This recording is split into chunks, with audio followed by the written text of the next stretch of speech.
আমাদের শামীম ভাইয়ের সাথে যখন কোলাকুলি করি মনে হচ্ছে আল্লামা সাঈদীর ঘ্রাণ পাই। কিন্তু অবাক করা বিষয় হচ্ছে আমরা আজও জানি না আমাদের আল্লামার মৃত্যু কি স্বাভাবিক হয়েছে নাকি এটা পরিকল্পিত মেডিকেল কিলিং ছিল। এই রিপোর্ট গণমানুষের কাছে প্রচার করে জানাতে হবে। এই দাবির সাথে কি সবাই আপনারা একমত? কারা কারা একমত হাত তুলে দেখান।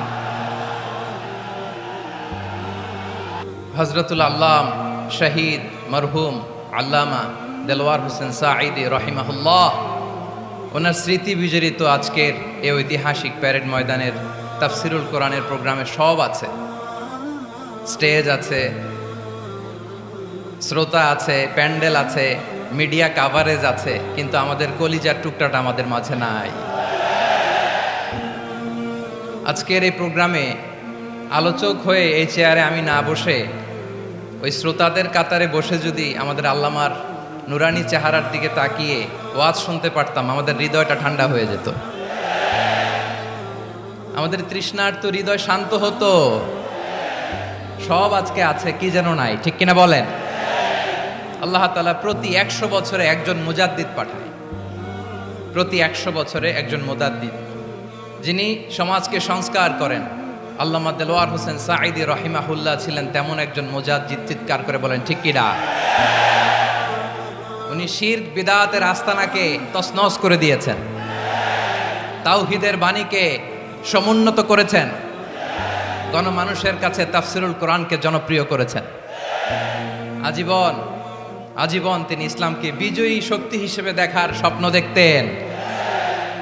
এত প্রাঞ্জল ভাষা, এত চমৎকার আধুনিক প্রেজেন্টেশন, গণমানুষের কাছে কোরআনের তাফসিরকে এভাবে জনপ্রিয় করে তোলার মতো ব্যক্তিত্ব আল্লামা সাঈদী ছাড়া দ্বিতীয় কেউ এই বাংলার ভূখণ্ডে নাই। এই যে তাফসিরুল কোরআন, এই যে টার্মিনোলজি, এই টার্মটাই উনি আসলে জনপ্রিয় করেছেন। আমরা আগে জানতাম না যে এভাবে তাফসির করা যায়, এভাবে scientific indications of the Holi কোরআনকে মানুষের কাছে পেশ করা যায়, এভাবে এত জীবন ঘনিষ্ঠ করে, এত ইন্টারেক্টিভ করে কোরআনের কথাগুলো মানুষের কাছে উপস্থাপন করা যায়। উনি অন্যায়ের বিরুদ্ধে সবসময় সোচ্চার ছিলেন, প্রতিবাদী কণ্ঠস্বর ছিলেন। ওনার আলোচনা শুনলে দেহের রক্ত টকবক করে ফুটতে থাকতো। আল্লাহু আকবার, আল্লাহু আকবার, আল্লাহু আকবার। He was a strong mouthpiece of Islamic revivalism. Islamic জাগরণের স্ট্রং মাউথপিস ছিলেন আল্লামা সাঈদী রাহিমাহুল্লাহ। অনেক দোয়া পেয়েছেন, আমরা পড়েছি, এমন জীবন তুমি করিবে গঠন, মরণে হাসিবে তুমি, কাঁদিবে ভুবন। গোটা বিশ্বকে তিনি কাঁদিয়েছেন। আল্লামা যখন ইন্তেকাল করলেন, আমি তখন মালয়েশিয়া থেকে যুক্তরাষ্ট্রে একটা কনফারেন্সে যোগ দিতে যাচ্ছি, কাতার এয়ারলাইন্সে। মালয়েশিয়া থেকে দোহাতে নামলাম। দোহায় যখন আমার ট্রানজিট, তখন শুনতে পেলাম যে আল্লামা বিদায় নিয়েছেন। সোশ্যাল মিডিয়ায় শুনে বিশ্বাস করতে পারলাম না। মুহূর্তের মধ্যেই মাসুদ সাঈদী ভাইকে মেসেজ করলাম, উনি কোনো উত্তর দিতে পারলেন না। মাসুদ ভাইয়ের সাথে যখন কোলাকুলি করি, আমাদের শামীম ভাইয়ের সাথে যখন কোলাকুলি করি মনে হচ্ছে আল্লামা সাঈদীর ঘ্রাণ পাই। শরীরটা লিটারালি কাঁপছিল, নিজেকে মানাতে পারছিলাম না, বিশ্বাস করতে পারছিলাম যে আসলে আল্লামা বিদায় নিয়েছেন। ইন দ্য মিন টাইম আমার সেকেন্ড ফ্লাইট দোহা টু নিউ ইয়র্ক, 12 ঘন্টার ফ্লাইটে উঠলাম, ইন্টারনেট থেকে বিচ্ছিন্ন হলাম। নামার পরে শুনলাম আল্লাহু আকবার, যেখানে ওনাকে কবরস্থ করার কথা ছিল সেখানেও কবর দিতে দেয়া হয় নাই। ছবিগুলো দেখতে লাগলাম, হাসিমাখা মুখ, হাসিমাখা নিথর দেহটা, মরণে হাসিবে তুমি, কাঁদিবে ভুবন। From east to west, from north to south, the entire globe, গোটা বিশ্ব ওনার জন্য কেঁদেছে, গোটা বিশ্ব কেঁদেছে। কাবার গিলাফ ধরে ধরে মানুষ চিৎকার করেছে। এর চেয়ে শ্রেষ্ঠ মৃত্যুকার হতে পারে? আমাদের আল্লামার আর কি পাওয়ার ছিল বলেন? আর কি পাওয়ার ছিল? কুল্লু নাফসিন যায়িকাতুল মাউত, যারাই দুনিয়াতে আসবে তারা ইন্তেকাল করবে, এটা আমরা মেনে নেই, এটা আমরা জানি। কিন্তু অবাক করা বিষয় হচ্ছে আমরা আজও জানি না আমাদের আল্লামার মৃত্যু কি স্বাভাবিক হয়েছে নাকি এটা পরিকল্পিত মেডিকেল কিলিং ছিল। এটা যে পরিকল্পিত মেডিকেল কিলিং ছিল, এটা ধারণা করার পেছনে অনেক কারণ আছে। তিনি আধিপত্যবাদের বিরুদ্ধে সোচ্চার ছিলেন, ফ্যাসিবাদের বিরুদ্ধে সোচ্চার ছিলেন, রাজনৈতিক প্রতিহিংসার শিকার ছিলেন। এজন্য এটা মেডিকেল কিলিং হতে পারে এ ধারণা আমরা করতেই পারি। আওয়াজ করে বলেন ঠিক কিনা? যেই সময়টা আমরা কাটাচ্ছি, এত সুন্দর সময় বাংলাদেশ আর পাবে না। আমাদের জন্মের পর থেকে এরকম চমৎকার সময় আমরা পাই নাই। এটাই আসল সময়। আমরা ইন্টারিম গভর্নমেন্টের কাছে দাবি জানাই, উচ্চতর তদন্ত কমিটি করে এটা কি হত্যাকাণ্ড ছিল নাকি স্বাভাবিক মৃত্যু ছিল, এই রিপোর্ট গণমানুষের কাছে প্রচার করে জানাতে হবে।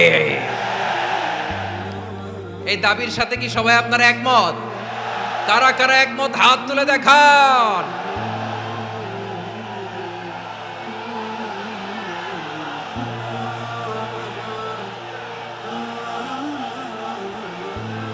আমার প্রিয় ভাইয়েরা, প্রিয় চট্টলাবাসী, আল্লাহ তাআলা তার এই মুখলেস গোলামকে তার জান্নাতুল ফেরদাউসের মেহমান হিসেবে কবুল করুক, তার জীবনের সকল খেদমাগুলোকে কবুল করুক, জান্নাতুল ফেরদাউসের আলা মাকামে তাকে মেহমান হিসেবে কবুল করুক। আল্লামা শহীদ দেলোয়ার হোসেন সাঈদী রাহিমাহুল্লাহ, উনি ছাড়াও এই ঐতিহাসিক ময়দানে কথা বলেছেন আল্লামা লুৎফুর রহমান রাহিমাহুল্লাহ। চলে গিয়েছেন আমাদেরকে ছেড়ে। তিনি বলতেন, ইনশাআল্লাহ মিজান আবার আসবে। হুজুর আমি তো আসলাম, আপনি তো আমাদেরকে ছেড়ে চলে গেলেন। আল্লাহু আকবার, আল্লাহু আকবার, আল্লাহু আকবার। গলায় কোনো সুর ছিল না, সুর দিয়ে কথা বলতেন না, কিন্তু এত চমৎকার শব্দের বুনন, এত চমৎকার প্রেজেন্টেশন, এত চমৎকার ভাবে ঐতিহাসিক বর্ণনাগুলো তিনি উপস্থাপন করতেন। মন্ত্রমুগ্ধ হয়ে আমরা আল্লামা লুৎফুর রহমানের কথা শুনেছি। আমরা হযরতুল আল্লাম লুৎফুর রহমান রাহিমাহুল্লাহর জন্য এই বিশাল ময়দান থেকে দোয়া করছি, আল্লাহ তাআলা তুমি তোমার এই খাদেমকে জান্নাতের মেহমান হিসেবে কবুল করে নাও। আরো অনেক আল্লামারা এখানে কথা বলেছেন, বিশেষ করে বাইতুল শরফের মরহুম পীর সাহেব হুজুর থেকে শুরু করে আরো যারা যারা তারকাতুল্য ওলামায়ে কেরাম এই চট্টগ্রামের ময়দানে কথা বলেছেন, আলো ছড়িয়েছেন। আমরা এই লক্ষ লক্ষ তাওহীদি জনতাকে নিয়ে তাদের জন্য দোয়া করছি, আল্লাহ তাআলা ওনাদের জীবনের সকল ভুল ত্রুটি ক্ষমা করে দিয়ে তাদেরকে জান্নাতুল ফেরদাউসের মেহমান বানিয়ে নিক। আমরা এই ঐতিহাসিক প্যারেড ময়দানের প্রোগ্রাম থেকে স্মরণ করতে চাই 24-এর ছাত্র নাগরিক অভ্যুত্থানে আমার যে সমস্ত ছাত্র নাগরিক ভাইয়েরা দেহের তাজা রক্ত বিলি দিয়ে নতুন বাংলাদেশ আমাদেরকে উপহার দিয়েছে। বিশেষ করে আপনাদের এই চট্টগ্রামের শহীদ ফাইসাল, শহীদ ওয়াসিম সহ সকল শহীদকে আল্লাহ তাআলা কবুল করুক। আমরা সবাই পড়ি আমিন। প্রিয় ভাইয়েরা, আমি নগণ্য একজন কোরআনের ছাত্র, এত বিশাল মঞ্চে এত বড় প্ল্যাটফর্মে কথা বলা আমার জন্য সাজে না। তারপরও আমাদের মুরব্বীরা আমাদের ডানে বায়ে বসে আছেন, ওনাদের আদেশ ক্রমে, ওনাদের অনুমতি ক্রমে কিছু কথা আজকের এই ঐতিহাসিক প্রোগ্রামে আপনাদের সামনে উপস্থাপন করার চেষ্টা করব। ওমা তৌফিক ইল্লা বিল্লাহ।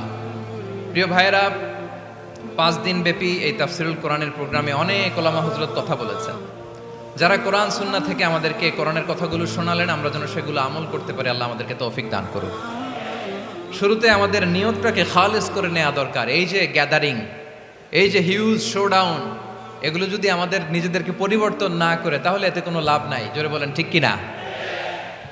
এই প্রোগ্রাম যদি আমাদের জীবনকে পরিবর্তন করে, আমাদের চিন্তার ডিএনএ কে চেঞ্জ করে দেয়, তাহলেই চট্টগ্রামের প্যারেড ময়দান সার্থক। আসুন আমরা চিন্তাকে খালেস করে নেই।